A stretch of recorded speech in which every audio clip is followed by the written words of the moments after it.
ce que je viens de dire a un impact aussi sur la population juive, même si les juifs ne sont pas en soi la raison de cette résurgence de ce genre de discussion. Et il y a quand même souvent aussi une incompréhension vis-à-vis des pratiques religieuses en général, toutes celles qui ne peuvent pas s'expliquer rationnellement et qui ne font pas partie des pratiques des communautés majoritaires. Et ça, on remarque, on le remarque peut-être encore plus pour des sujets comme la circoncision ou d'autres, qu'il y a une difficulté souvent de compréhension de ce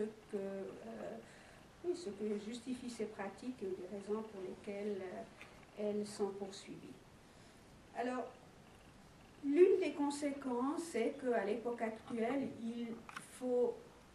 rechercher des solutions pragmatiques et individuelles, ou plus, pas seulement individuelles cas par cas, mais en tout cas pragmatiques, plutôt que de chercher des solutions de principe qu'on crie sur les toits, parce que les autorités ont souvent très peur que s'ils concèdent quelque chose aux Juifs, ils doivent le concéder, pas la même chose parce que les situations sont différentes, qu'ils doivent faire des concessions similaires vis-à-vis d'une population beaucoup plus importante que sont les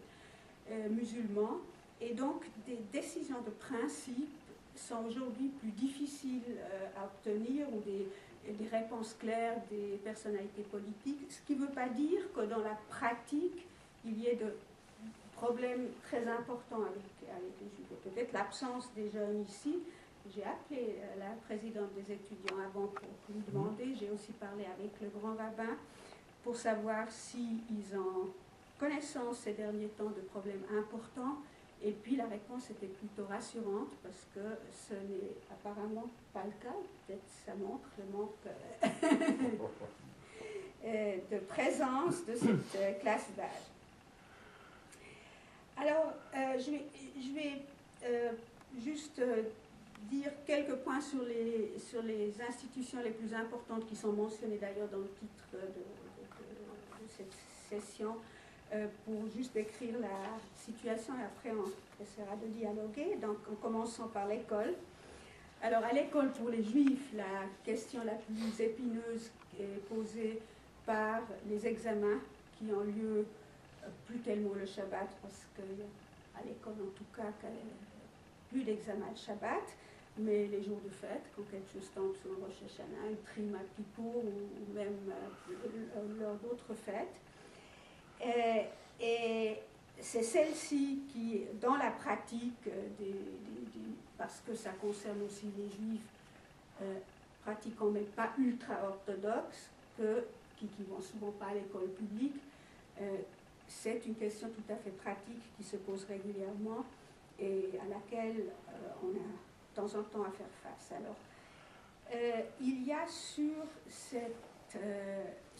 point, il y a en Suisse un précédent judiciaire, puisque le tribunal fédéral a eu à connaître d'un cas